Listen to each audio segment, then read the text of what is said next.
ಹಣಕಾಸು ಸಚಿವಾಲಯ ಲೋಕಸಭೆಯಲ್ಲಿ ಮಂಡಿಸಿದ ಅಂಕಿಅಂಶ 24-25ರಲ್ಲಿ ಕರ್ನಾಟಕ ಅತಿ ಹೆಚ್ಚು ತಲಾ ಆದಾಯ ಹೊಂದಿರುವ ರಾಜ್ಯವಾಗಿದೆಯಂತೆ.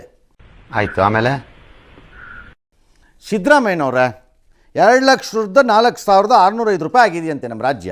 ಅಂದರೆ ನಿಮ್ಮಿಂದನೇ ಅಂತಲ್ಲ ಹೇಳಿಲ್ಲ, ಓವರ್ ಎ ಪೀರಿಯಡ್ ಆಫ್ ಟೈಮಲ್ಲಿ. ಅಂದರೆ ರಾಜ್ಯ ಸುಮಾರಾಗಿ ನಡ್ಕೊಂಡು ಹೋಗಿದೆ ಅಂತ ಅರ್ಥ. ದೇಶದಲ್ಲಿ ಇಷ್ಟೆಲ್ಲ ಇದ್ದ ಮೇಲೆ ಯಾಕ್ರೀ ಆ ಚಕ್ಲಿ ಕೋಡ್ಬಳೆ ಅವ್ರ ಮೇಲೆ ನಿಮಗೆ ಕಣ್ಣು? ನಿಮಗೆ ಭಾಳ ಇಷ್ಟ ಅಲ್ಲ ಅದನ್ನು ತಟ್ಟೆಲಿ ಇಟ್ಕೊಂಡು ತಿಂತಾ ಕೂತಿರ್ತಿರತ್ತಲ್ಲ ಹಿಂದೆ ಎಲ್ಲ.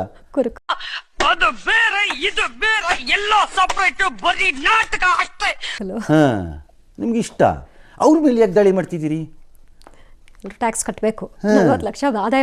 ಅವ್ರಿಗೆ ಏನೇನು ಇಂಟ್ರೆಸ್ಟ್ ಅಂತೆಲ್ಲ ಚೆಕ್ ಮಾಡ್ಬಿಡೋಣ, ಒಂದು ಪ್ಯಾಕೆಟ್ ಕಳಿಸ್ಕೊಡ್ರಿ, ಹಂಗಾರು ತಿಂದ್ಬಿಟ್ಟು ಮನಸ್ಸು ಬದಲಾಯಿಸ್ತಾರ ನೋಡೋಣ. ಆಕ್ಚುಲಿ ಗಾಂಡೂಗಿರಿ ಅಂತ ಹೇಳಿದ್ರಲ್ಲ, ಅವ್ರು ಗಂಡ್ಸಾಗಿರಿ ಇವತ್ತು ಬಿಡಕ್ಕೆ ಹೇಳಿದ್ರಿ ಅದನ್ನ. ಸಣ್ಣ ವ್ಯಾಪಾರಿ, ಸಣ್ಣ ವ್ಯಾಪಾರಿಗಳು ಕಟ ಕೊಡ್ತಾರೆ.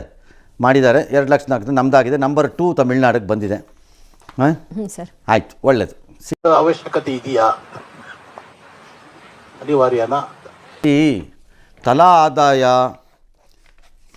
ಇದೆಲ್ಲ ದಾಖಲೆಗಳಲ್ಲಿ ಬಂದಾಗ ಚೆನ್ನಾಗಿರುತ್ತೆ.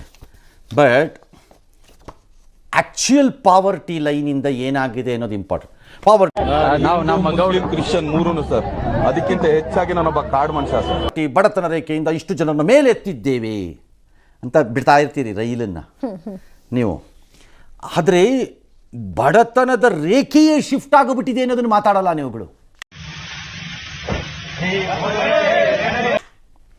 ಹಿಂದಿನ ಕಾಲದಲ್ಲಿ 1,000 ರೂಪಾಯಿ ತಲಾ ಮಾಸಿಕ ಬರ್ಬೋದಾದವನು ಬಡತನ ರೇಖೆಯಿಂದ ಕೆಳಗಿದ್ದಾನೆ ಅಂತಿರ್ಬೋದು.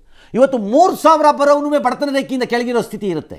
ಇಲ್ಲ ಬೈಸ್ಕೊಳ್ಳೋಕೆ ರೆಡಿ ಅಂದ್ರೆ ತೆಪ್ಪಗೆ ಮನೆಯಲ್ಲಿ ಕುತ್ಕೊಂಡು ನೆಮ್ಮದಿಯಾಗಿರಿ.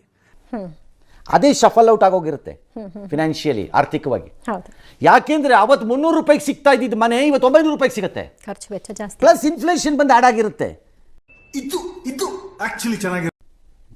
ಒಳಕ್ಕೆ ಇನ್ಫ್ಲೇಷನ್ ಹಾಳಾಗಿರುತ್ತೆ ನಿಮಗೆ. ಭಾಳ ಜನ ನಾವೀಗ ಲೆಕ್ಕ ತಗೊಳ್ಳಲ್ಲ. ಫಾರ್ ಎಕ್ಸಾಂಪಲ್ ಬ್ಯಾಂಕಲ್ಲಿ ಡೆಪಾಸಿಟ್ ಇದೊಂದು ಬದುಕಿ, ಇದೊಂದು ಜನ್ಮವೇ ಇಡ್ತೀವಿ ಕೆಲವು ಸರಿ ಎಲ್ಲ. ಎಷ್ಟೋ ಸರಿ ಡೆಪಾಸಿಟ್ ರೇಟ್ಸಲ್ಲಿ ಕೆಲವು ಇನ್ಫ್ಲೇಷನಲ್ಲಿ ವೈಪೌಟ್ ಆಗಿರುತ್ತಲ್ಲಿ, ಕೆಲವು ಕಡೆ ಎಲ್ಲ ಕಡೆನೂ ಅಲ್ಲ, ಕೆಲವು ಕಡೆ.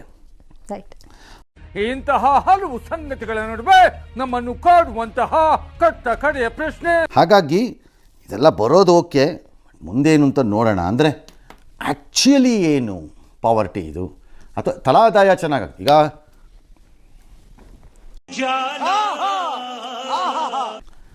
ಒಂದು ದೇಶಕ್ಕೆ ಆದಾಯ 20 ಲಕ್ಷ ಕೋಟಿ ಇರಬಹುದು. ಬಟ್ ಆ 20 ಲಕ್ಷ ಕೋಟಿ ಎಲ್ಲಿಗೆ ಹೋಗ್ತಿದೆ ಅನ್ನೋದು ಇಂಪಾರ್ಟೆಂಟು. ಆಗ ನಿಮ್ಮ ಸಿರಿವಂತಿಕೆ ಬರೋದು. 20 ಲಕ್ಷ ಕೋಟಿ ಕರ್ನಾಟಕದ ಆದಾಯ ಇದ್ದರೆ ಅದರಲ್ಲಿ 16 ಲಕ್ಷ ಕೋಟಿ ಸಂಬಳ, ಪಿಂಚಣಿ ಮತ್ತು ಸಾಲಗಳ ಮರುಪಾವತಿ, ಬಡ್ಡಿ ಮತ್ತು ಅಸಲಿಗೆ ಹೋಗೋದಾದ್ರೆ ನನಗೆ ಎಷ್ಟು ಚೀಪ್ ಅನಿಸ್ಬಿಡ್ತು ಅಂದ್ರೆ, ನಿಮ್ಮ ಸಿರಿವಂತಿಕೆ ಯಾವುದಲ್ಲಿ ಏನು ಉಳಿತು? ಹಾಗೆ ಇದು. ಎಸ್.